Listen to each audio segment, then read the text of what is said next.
Hello friends, आज हम लोग ऑपरेटिंग सिस्टम के लेक्चर नंबर 13 स्टार्ट करने जा रहे हैं। लेक्चर नंबर 13 में आपका स्वागत है। और आज पिछले क्लास के कंटिन्यूएशन में और आगे बढ़ते हम चले जाएंगे।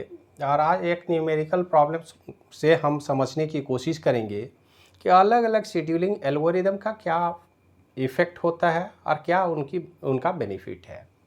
तो जब हम अलग अलग एल्गोरिदम की बात करें तो सबसे पहला एल्गोरिदम, जैसा कि हम पढ़ चुके हैं, एल्गोरिदम है first come first serve, FCFS, first come first सर्व।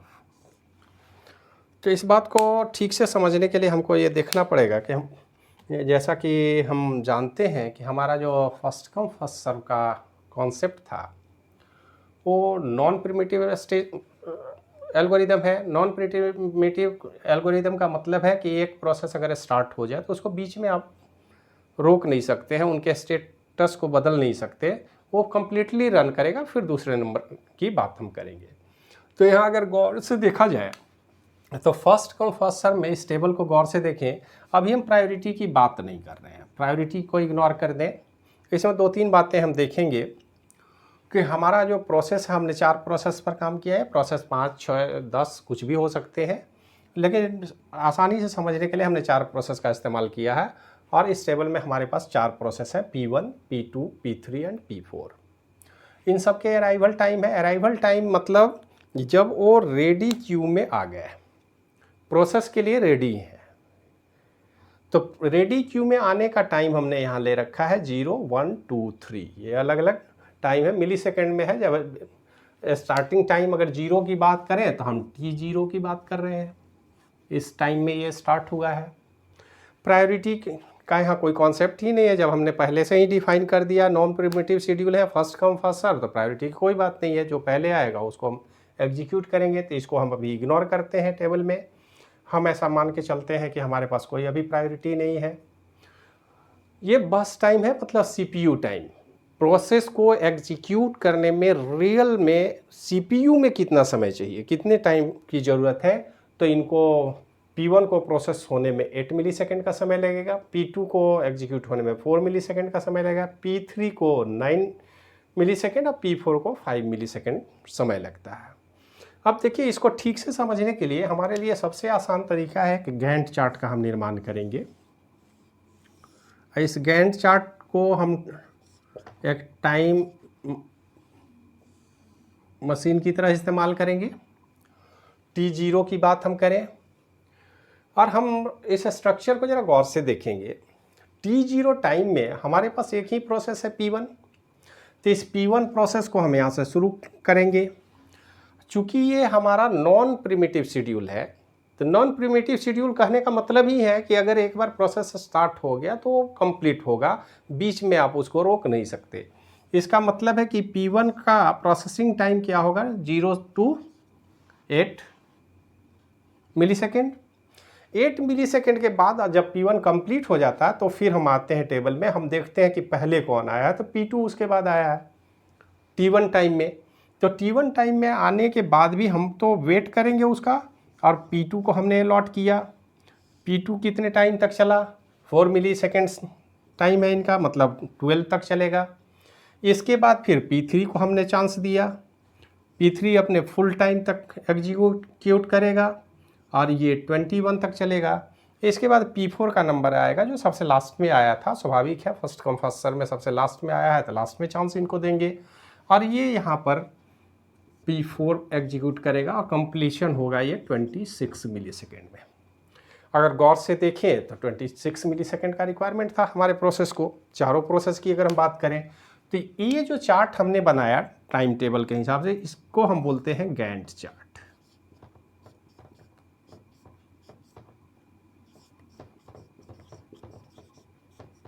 और ये गैंट चार्ट हमको प्रोसेस शेड्यूलिंग को समझने में बहुत मदद करता है। अब इसके आधार पर ये हमारे पास गैंट चार्ट तो बन गया, किस प्रोसेस को कब हमने टाइम दिया, कब उनका टर्मिनेशन हुआ मतलब कंप्लीशन हुआ, फिर कब टाइम दिया, फिर कंप्लीशन हुआ। ये अगर हमारे पास टेबल आ गया, ये चार्ट बन गया, तब हमारे पास ये 3 जो पैरामीटर है टेस्टिंग के, जैसे हम CPU यूटिलाइजेशन और थ्रूपुट की अभी बात नहीं कर रहे हैं, अभी हम 3 पैरामीटर की बात करें तो सबसे पहला है TAT, turn around time. Turn around time हम कैलकुलेट करने की कोशिश करेंगे, और कॉपी में जब भी आप इस प्रॉब्लम को सोल्व करें तो कुछ स्पेस बगल में रखें जहाँ पर हम टर्न अराउंड टाइम को भी लिख सकें। टर्न टाइम की बात है, यहाँ सिर्फ कैलकुलेशन की बात करेंगे। टर्न अराउंड टाइम क्या है भाई? Waiting time plus burst time. अब वेटिंग टाइम अगर हम P1 की बात करें, P1 तो कुछ भी वेट नहीं किया, T0 में आया था, T0 में हमने प्रोसेस दे दिया, उस समय कोई दूसरा प्रोसेस था भी नहीं हमारे पास, तो यहाँ पर 0 + 8, बस टाइम 8 मिलीसेकेंड है। इसके बाद देखिए time spent in IO operation. ये अगर हमारे टेबल में कहीं भी IO ऑपरेशन की बात है, प्रोसेस में अगर IO ऑपरेशन की बात है कि IO ऑपरेशन 2 मिलीसेकेंड का चाहिए या 5 मिलीसेकेंड समय वेस्ट करता है IO ऑपरेशन के लिए, तो वहाँ पर हम इसको भी ऐड करेंगे।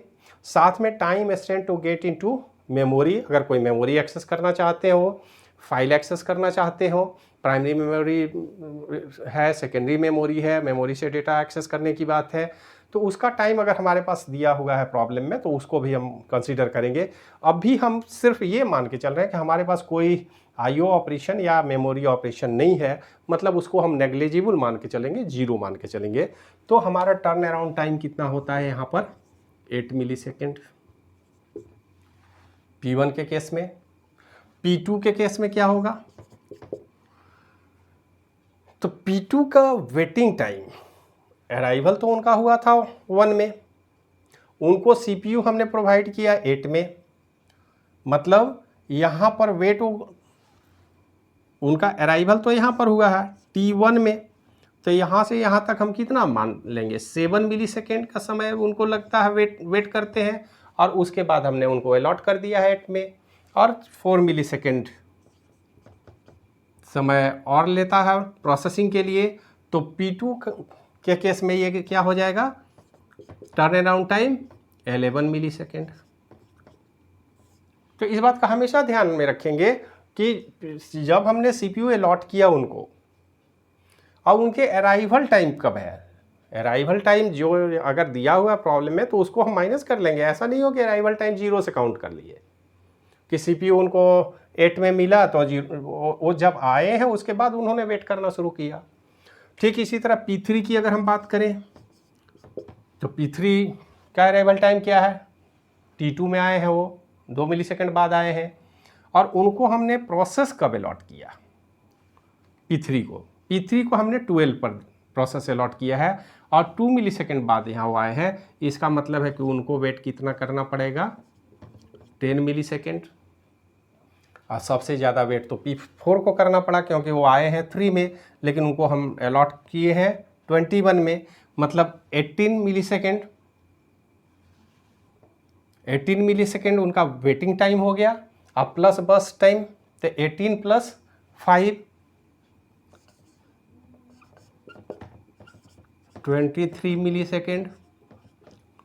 अब P3 में अभी हमने केवल वेटिंग टाइम की बात की है, वेटिंग टाइम उनका है 10 मिलीसेकेंड, और प्रोसेसिंग में जो बस टाइम है वो 9 है, तो इसका मतलब है कि वो total time, turn around time 19 millisecond हो गया।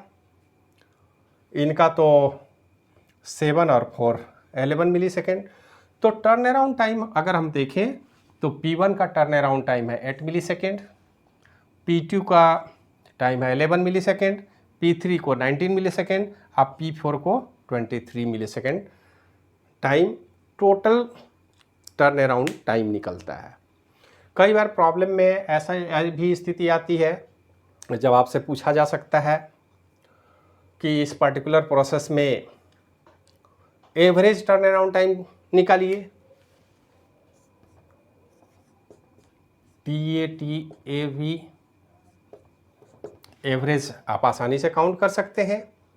8 + 11 19, 19 38, 38 और 23 41, 51 61 बाई 4 15.25 मिली सेकेंड। तो ये जो एल्गोरिदम हमने first come first serve select किया, उसका एवरेज टर्न अराउंड टाइम है 15.25 मिली सेकेंड। आप समझ गए हमने क्या किया? हमने पहले अराइवल टाइम अराइवल टाइम हमारे पास था ही, बर्स्ट टाइम हमारे पास है, और first come first serve scheduling एक के बाद एक को ऑफर करता है, P1 then P2 then P3 then P4। जो जिस ऑर्डर में आया उस ऑर्डर में हमने प्रोसेस कर लिया, हमने गैंट चार्ट बना लिया। अब ये चार्ट बन जाने के बाद हमारा काम आसान हो गया। हम आसानी से पता कर सकते हैं कि टर्न अराउंड टाइम क्या है। टर्न अराउंड टाइम का फॉर्मूला हमने लिख रखा है, इसको आप नोट करेंगे, इसको याद रखेंगे। ये जो अभी का कैलकुलेशन है, इसमें हमने IO स्पेंट और मेमोरी एक्सेस टाइम को 0 माना है। लेकिन यदि आपके एग्जामिनेशन में अगर इसका कोई डेटा उपलब्ध हो तो इनको भी ज़रूर ऐड करेंगे, ताकि हमको एग्जैक्ट पता चल सके। बात समझ में आ गई? अब थोड़ा सा और आगे हम बढ़े। Waiting time. वेटिंग टाइम कहने का मतलब है,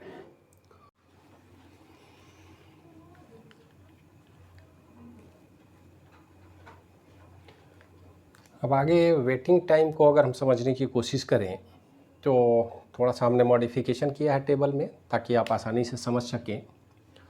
वेटिंग टाइम एक्चुअली में डिफाइन करता है कि time spent in ready queue, और यहाँ पर हमने शॉर्ट फॉर्म में बना दिया है इसको, जिसको गौर से अगर हम लोग देखें तो टर्न अराउंड टाइम को हमने डिफाइन किया है completion time minus arrival time. कोई भी प्रोसेस रेडी क्यू में कब आया और वो कंप्लीट होने का मतलब टर्मिनेशन टाइम, जब वो निकल गया वहाँ से, तो इसको हम टर्न अराउंड टाइम के विषय में डिस्कस किए पिछले क्लास में, जो आपने देखा। वेटिंग टाइम को सबसे आसानी से अगर समझना हो तो हम आसानी से इसको डिफाइन कर सकते हैं कि it is the time difference between completion time and burst time. कोई भी प्रोसेस कितने समय में आता है और कितने समय में वो कंप्लीट होकर निकल जाता है। जो बर्स्ट टाइम है, जो एक्चुअल CPU का रिक्वायरमेंट टाइम था, उस टाइम की बात करें तो उसको हम घटा देंगे तो वेटिंग टाइम हमारा निकल जाएगा। इसके बाद रेस्पॉन्स टाइम बोलता है कि फर्स्ट टाइम CPU अलॉट कब किया गया प्रोसेस को। अब इस चीज़ को समझने के लिए हमारे पास सबसे आसान तरीका है कि एक गैंट चार्ट हम बना लें। गैंट चार्ट देखें जरा सा, हम बनाते हैं। हमारा प्रोसेस है फर्स्ट कम फर्स्ट सर्व। हम अभी इस प्रोसेस की बात करते हैं, और ये हमारा टाइम लाइन डायग्राम है। यहाँ T0 हम मान लें, और ये आगे हमारा टाइम T1 T2 T3 ये मिली सेकेंड में चलता रहेगा। सबसे पहले हमारे पास प्रोसेस आया P1 को हमने CPU अलॉट कर दिया। CPU अलॉट हमने कब कर दिया, वो कितने टाइम तक प्रोसेस करेगा, तो T8 तक जाएगा। मतलब अगर 0 मिली सेकेंड में अराइवल टाइम से जस्ट हम स्टार्ट करें, इनिशियल टाइम है T0, तो 0 टाइम की बात नहीं करेंगे, जस्ट स्टार्ट जहाँ से हम कर रहे हैं वहाँ से 8 मिली सेकेंड तक ये P1 प्रोसेस रन किया। उसके बाद हमारा algorithm of first come first serve, तो नेक्स्ट कौन आया, P2 आया। हमने P2 को यहाँ अलॉट किया। P2 को अलॉट किया तो उसको 4 यूनिट ऑफ टाइम चाहिए। 8 में हमने शुरू किया तो स्वाभाविक है कि ये 12 में ख़त्म हो जाएगा। यहाँ पर सिर्फ हम नंबर को रिप्रेजेंट करें ताकि आप आसानी से समझ सकें। इसके बाद नंबर किसका है, P3 का है। P3 12 में शुरू हुआ, आया तो था वो 2 में। हमको लगता है कोई यहाँ कहीं आया होगा, P1 यहाँ कहीं आया होगा, P3 यहाँ पर आया होगा। P1 आने के लिए तो आ गया, लेकिन प्रोसेस हम अलॉट कब करेंगे, P2 के बाद करेंगे। तो P2 के बाद करने का मतलब है कि इसको 12 में हमने स्टार्ट किया, 9 यूनिट तक चलेगा, तो ये 21 मिली सेकेंड तक कंप्लीट होगा। इसके बाद P4 का नंबर आएगा, और P4 की हम बात करें तो स्वाभाविक है क्योंकि वो 5 यूनिट टाइम चाहिए तो 25 मिलीसेकंड में कंप्लीट हो जाएगा। ये हमारा है गैंट चार्ट।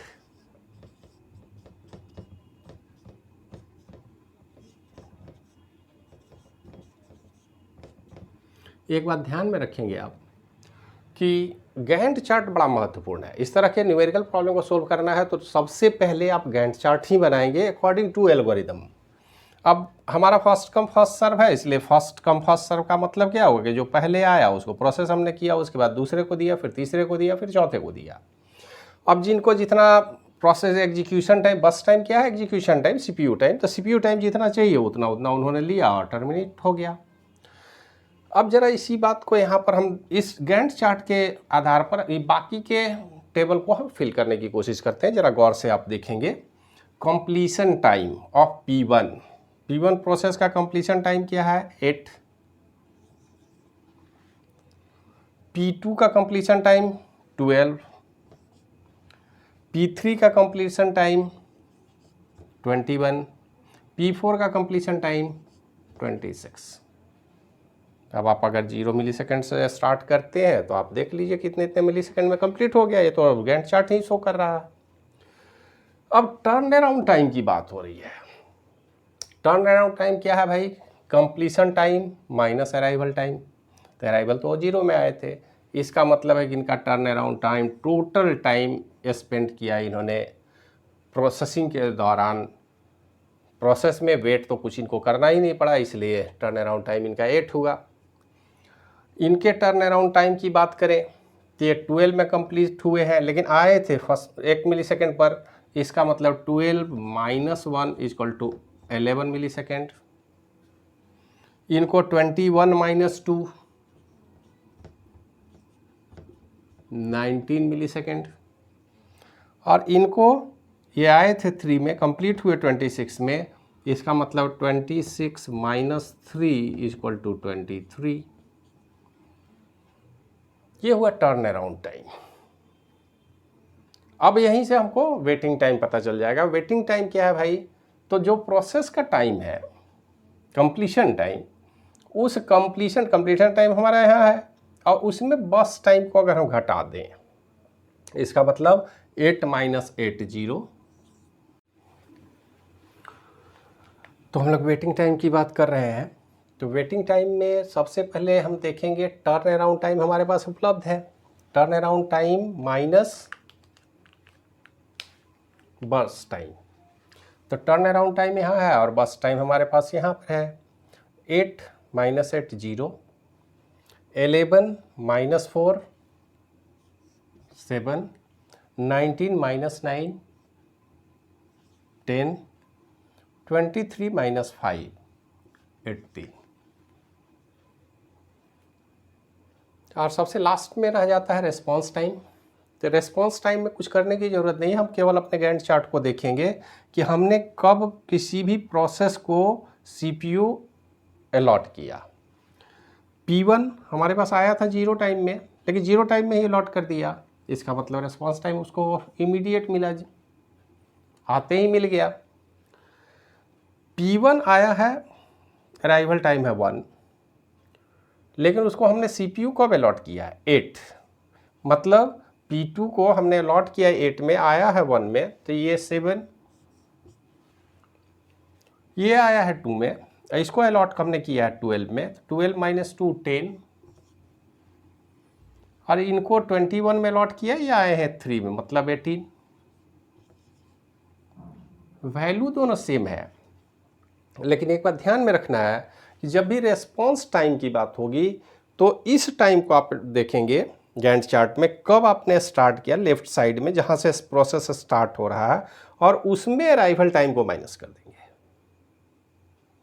इस बात को ध्यान में रखेंगे। जबकि वेटिंग टाइम क्या है, टर्न अराउंड टाइम कैलकुलेट जो हमने किया है उसमें से हम अपने बस टाइम एक्चुअल सीपीयू टाइम को घटा देंगे तो हमारा वेटिंग टाइम आएगा। Actually first come first serve की अगर हम बात करें तो वेटिंग टाइम और रिस्पॉन्स टाइम सेम होता है।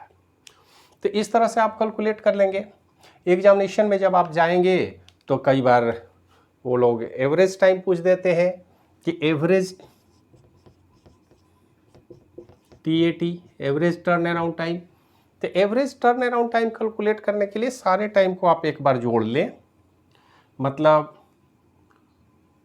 TAT of P1, P2, P3, P4, ये टोटल कितना है 11, 19, 30, 38, 3, 41, 2, 61, 61 और divided by number of process. Number of process हमारे पास कितना है 4 है।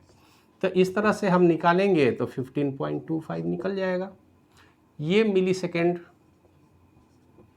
टाइम हमारा टर्न अराउंड टाइम है फर्स्ट कम फर्स्ट सर्व में 15.25। इसी तरह से आप वेटिंग टाइम भी निकाल सकते हैं, चारों को कैलकुलेट करेंगे डिवाइड बाई 4। रेस्पॉन्स टाइम भी कर सकते हैं। तो एवरेज जब भी पूछा जाएगा तो एवरेज आप निकाल लेंगे। एवरेज बताने में हम समय भर अभी वेस्ट नहीं करेंगे, वो आप लोग देख लेंगे। अगर कोई प्रॉब्लम होगी तो आगे हम लोग डिस्कस करेंगे। अब दूसरा हम प्रोसेस की बात करें तो हमने पहला देखा फर्स्ट कम फर्स्ट सर्व। ये हमारा लेक्चर नंबर 13 है, ये ध्यान में रखना होगा। फर्स्ट कम फर्स्ट सर्व की बात हो रही है तो फर्स्ट कम फर्स्ट सर्व में वेटिंग टाइम हमारा निकला और टर्न अराउंड है 15.25।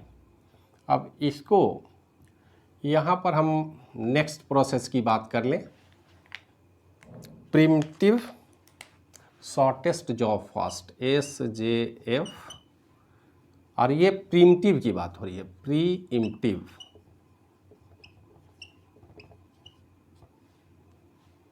प्रीम्प्टिव शॉर्टेस्ट जॉब फर्स्ट की अगर हम बात करें तो फिर से हम वही कैलकुलेट करने की कोशिश करेंगे। ज़रा इसको हम रब कर लेते हैं पहले के डेटा को। वैल्यू चेंज होता है नहीं होता है इस पर ज़रा हम लोग विचार करेंगे। कंप्लीशन टाइम भी हमारा चेंज होगा।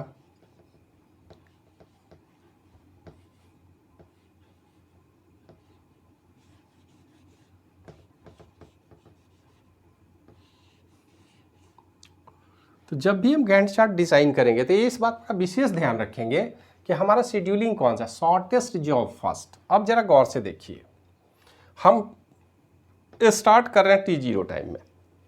T0 टाइम में हमारे पास प्रोसेस कौन सा है P1, तो P1 को हम अलॉट करेंगे, स्वाभाविक है। लेकिन जो ही कोई दूसरा प्रोसेस आता है और जिसका शॉर्टेस्ट टाइम, जो जिसका प्रोसेसिंग टाइम या बर्स्ट टाइम लोएस्ट है, इससे उसको इमीडिएट हम रोक देंगे।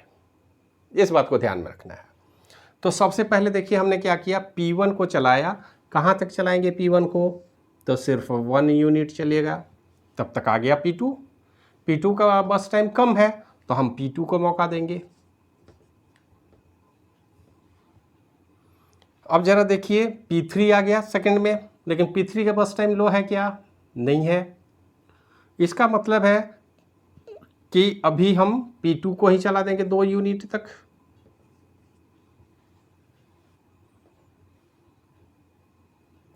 दो यूनिट तक चलाएंगे, फिर तीसरा आएगा, चौथा आएगा, पांचवा आएगा। तो एक काम करते हैं हम लोग,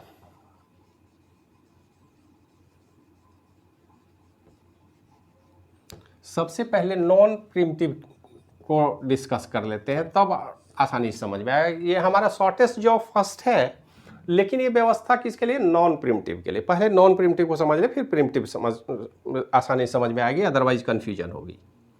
नॉन प्रिमिटिव क्या कहता है कि अगर किसी प्रोसेस को हमने एलोकेट कर दिया तो बीच में कोई उसको स्टेटस बदल नहीं सकते हैं, उसके स्टेटस को चेंज, वो कंप्लीट चलेगा। तो हमने P1 को स्टार्ट किया, ये कहाँ तक चलेगा, सीधी सी बात है 8 तक चलेगा। जब P1 हमारा कंप्लीट हुआ उस टाइम में हम आए तो हमारे पास तीनों ही प्रोसेस अवेलेबल है, लेकिन पहले मौका हम किसको देंगे, तो पहले मौका उसी को देंगे जिसका शॉर्टेस्ट जॉब फर्स्ट, जिसका टाइम कम लगेगा। तो टाइम कम है P2, तो P2 को हमें अलॉट किए। P2 12 तक गया। इसके बाद जब 12 में आए तो हमारे पास 2 प्रोसेस हैं अब फर्स्ट कम फर्स्ट सर्व की बात नहीं हो रही है, हम इसकी बात करें, बस टाइम लोअर किसका है, P4 का है, तो पहले P4 को हम चलाएंगे। अब P4 चलेगा 5 यूनिट, इसका मतलब 17 यूनिट तक चलेगा ये।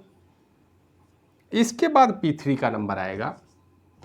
अब P3 70 से लेकर के 26 तक चलेगा। हमने एल्गोरिथम चेंज किया, shortest job first, condition non preemptive ही है, जैसे फर्स्ट कम फर्स्ट सर्व है वैसे ही ये भी नॉन प्रिमिटिव है। अब नॉन प्रिमिटिव की बात अगर हम करें तो अब इसको गौर से देखें तो हमारा क्या गैंट चार्ट चेंज हो गया, प्रोसेस का ऑर्डर बदल गया, इसका मतलब हमारा वैल्यू भी बदलेगा। अब कंप्लीशन टाइम जरा देख लीजिए कि इनका क्या है, इनका तो 8 ही है। P2 का कंप्लीशन टाइम 12, P3 का कंप्लीशन टाइम 26 हो गया और P4 का कंप्लीशन टाइम है 17। P4 पहले हो गया और ये पीछे चले गए अकॉर्डिंग टू आवर एल्गोरिथम। अब जरा टर्न अराउंड टाइम देखें तो completion time minus arrival 8 minus 0 8, 12 minus 1 11, 26 minus 2 24, 17 minus 3 14। पहले वाले टेबल से आप मिला के देख लेंगे, बदल गया। अब इनका वेटिंग टाइम जरा निकाला जाए, टर्न अराउंड टाइम माइनस बस time 8 minus 8 0, 11 minus 4 7, 24 minus 9 24 minus 9 15 और इनका वेटिंग टाइम क्या है 14 माइनस 5 9।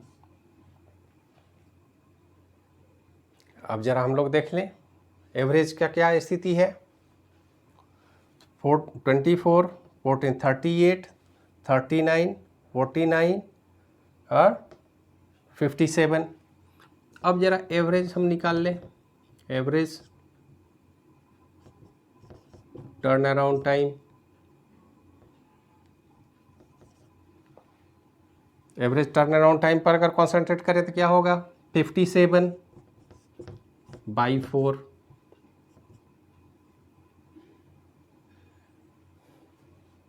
ये आता है 14.25 मिली सेकेंड।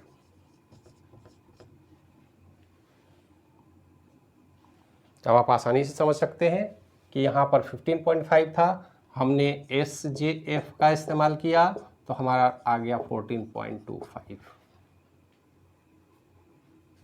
और यहाँ पर रिस्पॉन्स टाइम की अगर हम बात करें तो वो भी बदलेगा।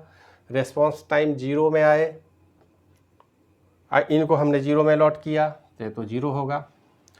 ये आए 1 में, इनको एलोकेट कब किया 8 में 7। ये आए 2 में, इनको एलोकेट कब किया हमने 17 में, तो ये हो गया 15। और ये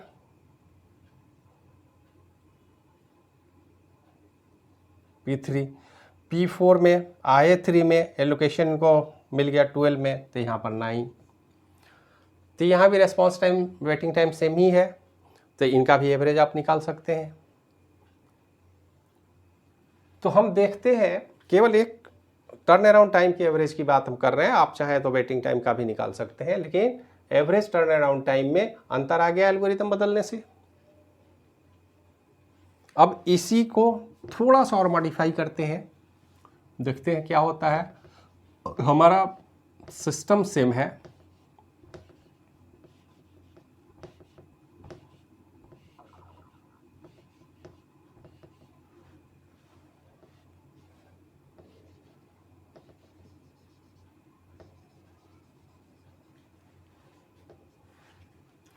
हमने इस नॉन वाले शब्द को हटा दिया।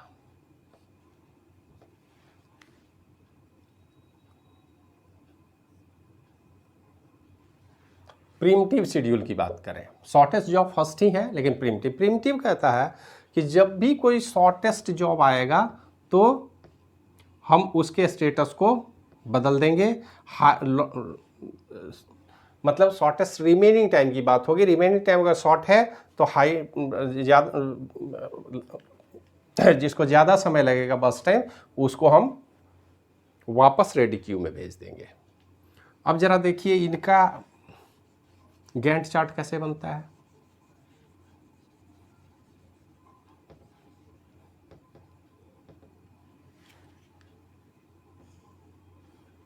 हमने 0 में P1 को शुरू किया, P1 1 यूनिट तक चला, P2 आ गया। P2 का बस टाइम कम है तो P2 को हम अलॉट करेंगे, लेकिन P2 के आने के बाद P2 हमारा कंप्लीट चलेगा,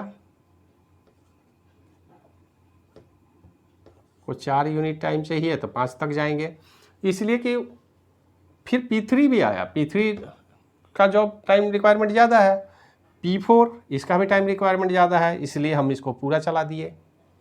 इसके बाद जब हम वापस आए, जब P2 से बाहर निकले, तो हमारे पास 3 प्रोसेस है। हमको पता है कि 1 यूनिट ये चल गया है, तो ये अब 7 यूनिट है, ये 9 यूनिट है, ये 5 यूनिट, मतलब नेक्स्ट चांस किसका होगा? P4 का होगा। अब P4 अपने कंप्लीट टाइम तक चलेगा, क्योंकि इसे शॉर्टेस्ट कोई प्रोसेस अभी आया नहीं है। अगर आएगा तो उसको भी स्विच करेंगे, लेकिन अभी नहीं है तो कोई बात नहीं है। इसके बाद नंबर आएगा फिर P1 का, और ये P1 चलेगा बाकी के 7 यूनिट तक, और यहाँ पर चलेगी P3 26 तक। अब देखिए प्रीएम्प्टिव का मतलब क्या हुआ कि P1 हमारा स्टार्ट हो गया था, लेकिन जो ही उससे शॉर्टेस्ट जॉब का कोई टास्क आया, हमने इसको सस्पेंड किया, 1 यूनिट चलने के बाद ही रोक दिया और उससे लोअर यूनिट को चलाया।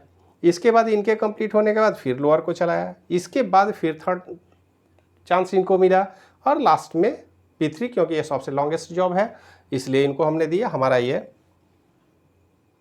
गैंट चार्ट कंप्लीट हो गया। अब जरा कंप्लीशन टाइम देखिए P1 का, जो पहले P1 8 में कंप्लीट होता था, अब P1 हमारा 17 में कंप्लीट हो रहा है। अब इसको यहाँ मिटा दें। P1 कंप्लीट कब हो रहा है? 17 में हो रहा है। P2 का कंप्लीशन टाइम क्या है? ये 5 में ही कंप्लीट हो गया। P3 का कंप्लीशन टाइम 26, और P4 का कंप्लीशन टाइम 17। ये हमारा कैलकुलेशन निकल गया। अब इसके बाद टर्न अराउंड टाइम की बात हो गई, तो टर्न अराउंड टाइम क्या है भाई? Completion time minus arrival time. 17 minus 0 17, 5 minus 1 4, 26 minus 2 24, 17 minus 3 14। अब जरा एवरेज करके देखा जाए, ये आ जाएगा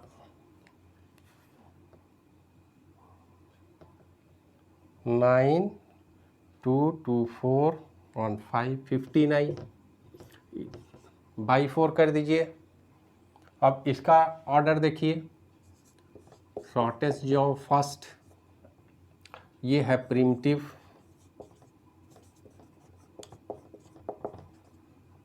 तो इसमें 59/4 आ रहा है, मतलब 14.75 मिली सेकेंड।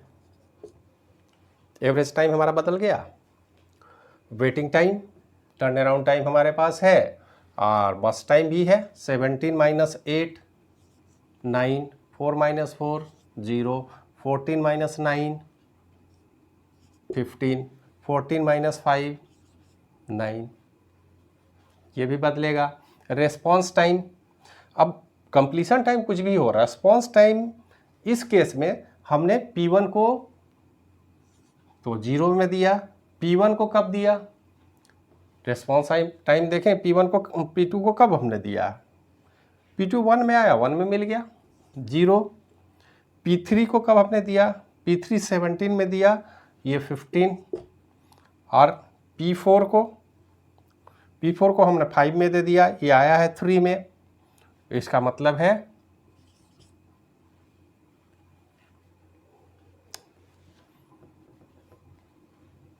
P4 को 5 में दे दिया। अब यहाँ पर आप देखें, वेटिंग टाइम भी अलग है, रेस्पॉन्स टाइम भी अलग है। तो इस तरह से हमारे एल्गोरिदम के करस्पॉन्डिंग इस टेबल को ज़रा ढंग से आप भरेंगे और एवरेज टर्न अराउंड भी इसी के अनुरूप निकालेंगे। एवरेज वेटिंग टाइम भी निकाल सकते हैं, जैसे अगर एक का हम निकाल देते हैं एवरेज WT, ये हो जाएगा 33/4 8.25 मिली सेकेंड। इसी तरह बाकी का भी आप निकाल सकते हैं। और ये shortest job first pre-emptive scheduling को ही कहीं कहीं बुक में शॉर्टेस्ट रिमेनिंग टाइम नेक्स्ट ये एल्गोरिदम बोलते हैं। अगर आप SGF प्रीएम्प्टिव नहीं लिख करके अगर लिखा हुआ शॉर्टेस्ट रिमेनिंग टाइम नेक्स्ट, इसका मतलब भी वही है। और उसके लिए भी यही हमारा कंपाइलेशन टेबल बनेगा, प्रोग्राम का एवेल्यूएशन करेंगे। इस लेक्चर को यहीं छोड़ते हैं। अब इसके बाद नेक्स्ट लेक्चर में हम लोग राउंड रॉबिन शेड्यूलिंग पर विचार करेंगे और फिर प्रायोरिटी शेड्यूलिंग की बात करेंगे। इन दोनों शेड्यूलिंग को भी हम देखने की कोशिश करेंगे और उसके बाद हमारा शेड्यूलिंग एल्गोरिदम का चैप्टर कंप्लीट हो जाता है। आज के लिए इतना ही। देखने के लिए धन्यवाद।